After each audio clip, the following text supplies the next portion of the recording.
Hello, everyone. Welcome back to CSE's live chat. I'm Sukanya Nair. I have with me today Avantika Goswami and Sehr Raheja from CSE's climate change program, who are just back from the Bonn climate conference that ended last week. This conference was expected to not just evaluate the progress made in the last COP28 that was held in Dubai, but it was also supposed to set the stage for the Baku climate conference that will be in November. Yeah. So, Avantika, I'll start with you. Can you tell us or give us the overview of what happened at the Bonn conference? Yeah, thanks, Sukanya. Hi, everyone. I'm Avantika Goswami. I work in the climate change program at CSE. So the Bonn Climate Conference is it's an annual UN procedure. It's scheduled in the middle of the year, essentially to take stock of where multilateral climate talks um, were left off in the previous COP, how much progress has been made since then, and what is the groundwork that is being put in place till the next COP, which is in a few months from now. So at the last COP28 in Dubai, the biggest outcome was the first global stock take, which basically gave us an assessment of how countries are faring on the goals of the Paris Agreement. In the Paris Agreement, it was built in that by 2024, a new target for climate finance would be determined. And that's the biggest agenda item this year, which also dominated the talks in Bonn. So climate finance was the header issue across the conference. Also in the side events, negotiation rooms, in the corridors, it was the kind of the most critical topic that was being debated. Also in Bonn were a number of other important negotiation tracks. So discussions on Article 6 related to market mechanisms also advanced to some extent in Bonn. There was some clarity achieved on certain previous disagreements, and the CSE's climate program has put out a detailed analysis on this. There was also discussion on issues like the mitigation work program, which is a different negotiation track, which was launched in 2021. Of course, in Bonn, the mitigation work program was kind of in limbo. There are a lot of disagreements about how the program should proceed from here. There was also a dialogue on the global stocktake, which concluded at COP28. So the annual GST dialogue is trying to brainstorm ways to implement the outcomes of the GST, and countries expressed views on this. So that was kind of the summary of the Bonn agenda, and there were other items as well, which I'm not getting into right now. But most importantly, the Bonn conference was taking place at a time of worsening climate impacts. So while the conference was taking place for 2 weeks in Germany, India was experiencing a heat wave. We had 49 degrees Celsius temperatures in Delhi. In fact, across Asia, there was a heat wave. In Sudan, 40 plus people died. There were fatalities because of a heat wave. There were floods in southern Germany. So not just the developing world, but the developed world was also seeing worsening climate impacts. So it made the talks in Bonn all the more crucial and urgent. Sahil, on the issue of climate finance, what were the key events in Bonn? So thanks, Sukanya. The key events that happened in Bonn, first of all, on the new climate finance goal, which is called the new collective quantified goal on climate finance, which is basically a new climate finance target that countries need to agree on in Azerbaijan, like my colleague just said. So the first event that happened was the 10th technical expert dialogue on this new goal, where countries and experts had technical conversations about some elements. And the second main event was the second meeting under the ad hoc work program of the NCQG, which was a more negotiation-oriented meeting for deliberations and discussion of different position of different countries or parties on the NCQG. And the third major finance-related event at Bonn was the first workshop for this year under what is called the Sharm el-Sheikh Dialogue on Article 2.1c and its complementarity with Article 9, which basically talks about the long-term finance goal of the Paris Agreement, which is what Article 2.1c speaks to. So these were the three main events in Bonn related to finance. And like Avantika mentioned, various side events also put a spotlight on finance issues, particularly on issues in the global financial architecture and how developing countries face certain systemic issues when it comes to accessing climate finance outside of the UNFCCC space as well, and how that links into the climate finance conversation that we're having. talking about climate finance, can you also tell us what were the key points of agreement and divergence on the new climate finance goals? All right. So there were 3 rounds of discussions on the NCQG or the negotiations between countries, like I was saying, right? And it was a pretty obvious line of difference between the developed countries and the various developing country groups. So some of the main areas of divergence were, first of all, on the contributor base. The question of who should be providing this finance as part of the new goal, with developed countries arguing that it's not just them that need to do this, in under their obligations under the Paris Agreement or the Convention, but that certain developing countries that have now in today's day and age high GNI, high GDP, high current emissions, they should also be included. But developing country groups on the whole, often speaking as G77 and China, which is the largest grouping of developing countries within these negotiations, they stood steadfast in their claim that there is no need to include more developing countries or more contributors, and that the mandate of the new finance goal is just for developed countries to provide finance to developing countries. So this was a huge point of contention. And the second main one was on the quantum itself, or the amount, what this goal should entail. Developing countries actually put forward numbers on the table in the range of 1.1 to 1.3 trillion per year. But developed countries did not really engage directly on this figure, and they wanted to talk more about who should be contributing, who should be allowed to access the money, with developing countries coming in and saying, begin the conversation with the quantum, and then we take it from there. So India, in fact, also put forward a number. It's among the few countries, right, that put a quantum forward. Yes. So India put forward 1.1. They've put that in their submission as well. 1 trillion. 1 trillion at least Yeah. per year for all developing countries. Hmm. The Arab group also put a figure in the range of 1.1 to 1.3, and so did the African group of negotiators. And these are 3 large blocks within these negotiations. And the third kind of point of contention was also on the recipient base, with people saying, should there be differentiation among the countries that are to receive this funding? Should there be prioritization of certain most vulnerable countries like the small island developing states, or the SIDS as they're called, etc.? And I think also certain differences on what is the real mandate, and what are the principles based on which this new climate finance goal should be decided, also actually came to the fore, with countries like USA actually making statements like, this is not an obligation that developed countries have under the Paris Agreement. This is a voluntary commitment that we can all, we can, as in developed countries, can choose to participate in. And developing countries really did not take that. They really came back and said, no, that's not even, that is outside the scope of this conversation. The NCQG is simply a goal that's a continuation of the 100 billion commitment that developed countries previously made in 2009. So these were the divergences. Yeah, and also speaking of the US, just to add on one point, there's this emerging framing that the NCQG is a broad investment goal. Yeah. And I mean, it sounds like a benign enough term, but there is a certain red flag associated with that, in the sense that developed countries are certainly attempting to broaden or kind of shift focus from their own responsibility as being the primary providers of international public finance, and trying to look to, I guess, the larger investment climate and the private sector.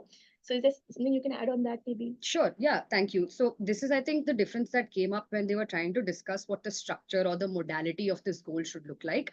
If you look at the submissions and the past conversations on this structure for the goal, developed countries have been insisting on what they call a multi-layered format, where the first layer is a global investment layer, which means that they want to ensure money, climate finance under this NCQG, comes from a wide variety of sources with all kinds of innovative financial instruments.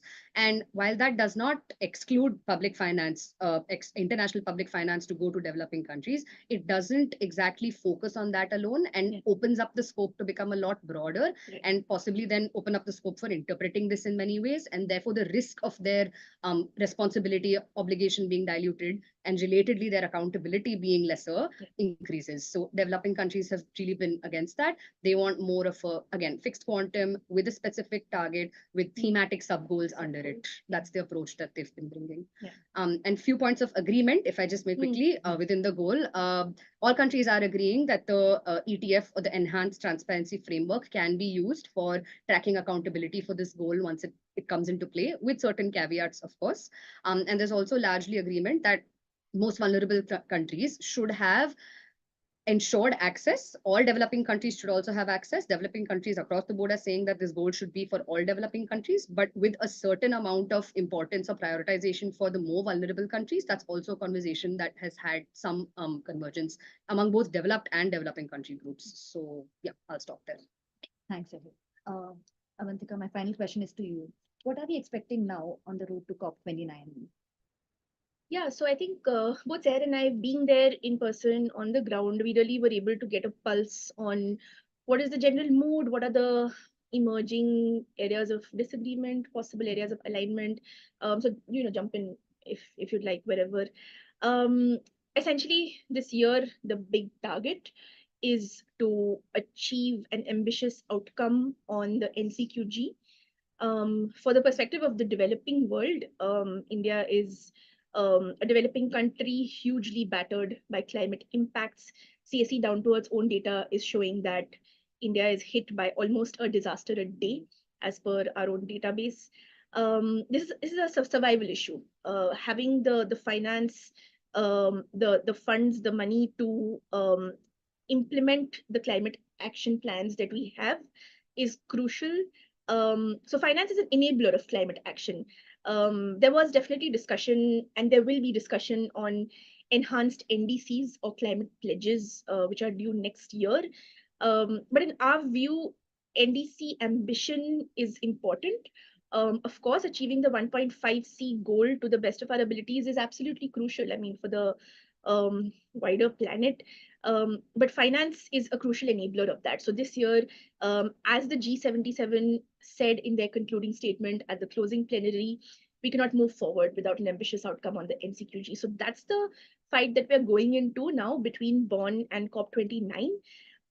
Unfortunately, we have not ironed out a lot of the disagreements in Bonn as we had hoped. It's still a tough path ahead, and discussions will continue. What is there's a couple of things that are going to be very important to watch here. There's a lot of discussion on quantum. How much money should developed countries agree to give to developing countries? Now, one needs assessment of developing countries' needs for money to implement their NDCs, which has come from the UN, states that developing countries need about $5.8 trillion till 2030 to implement their NDCs. That's a lot of money.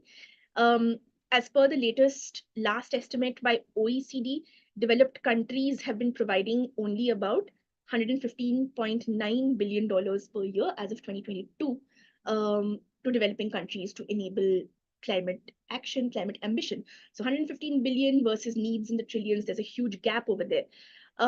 So now is really the time for action, scaling up of ambition on the finance side, in order to enable ambition on the NDC mitigation adaptation side. So that's what we're expecting going into COP29.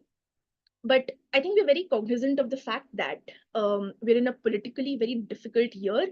We're in a year of world elections, and one of the biggest elections is coming up in November, the US elections, which the result could go either way. We don't really know what a good outcome is because both outcomes seem quite problematic, to be honest. Plus, a lot of the developed world is engaged in a number of wars around the world. So there are a lot of other competing priorities. And definitely we see a tough road ahead in terms of getting this need of developing countries on the table, on the agenda, and getting developed countries to show courage and commit this money that is essentially owed to us. We heard in conversations with negotiators that there are orders from back home that committing to a very high quantum in the NCQG is going to be tough to explain domestically. They can't justify to their taxpayers that this much money in trillions is going out. It won't be trillions per country, but whatever, billions is going out to external assistance. But from our perspective, when you consider historical responsibility and the act of filling up the atmosphere with greenhouse gases by the developed world, we definitely view this not even as a favor. This is climate reparations that we are owed. So developed countries will have to have those tough conversations. Their civil society will have to have those tough conversations with their domestic stakeholders. I'll leave us with this last thought. Yes, quantum is also important going towards COP29, but quality of the climate finance that's coming in is as crucial, we would argue. And Sehr has also written about this quite a bit. Developing countries are already not only poor due to various historical injustices, but they're also being battered today by climate impacts. They're also deep in debt. Many developing countries have a sovereign debt crisis. So 93% of the most climate vulnerable countries are already in debt distress or face a high risk of being in debt distress. Our analysis last year in a report that we published called Beyond Climate Finance found that for 16 low and middle income countries, they face higher debt servicing costs in 1 year than what it would cost in 1 year to achieve their NDC, which means that their debt burden is actually hindering their ability to take on more climate ambition or even undertake basic climate action. So the final NCQG that is determined cannot be structured overwhelmingly in market rate loans. We need grant-based financing. Concessional financing has to be made available to all developing countries, not just a particularly vulnerable subset. So all of these will be the fights going towards COP29, and it's really a time for courage on the part of the historical polluters to step up. Anything last words you want to add? Nair? On the NCQG, maybe just that it's really hard not to get cynical after you see such talks sometimes. So there were some talks of maybe, some meetings before Baku as well among countries to actually try and iron out some of the issues, because there are so many issues that need detailed discussion. So we're just hopeful that maybe that comes through, or in whatever other way that's possible, there's a speeding up of constructive dialogue. Yeah. That's the hope, at least. Yeah, not these kind of far-ranging discussions about procedure and process Yeah. and this full stop and that comma. Like you Yeah. have to get real, put a number on the table, debate it, Yeah. negotiate it. And yeah, this is a survival issue for us.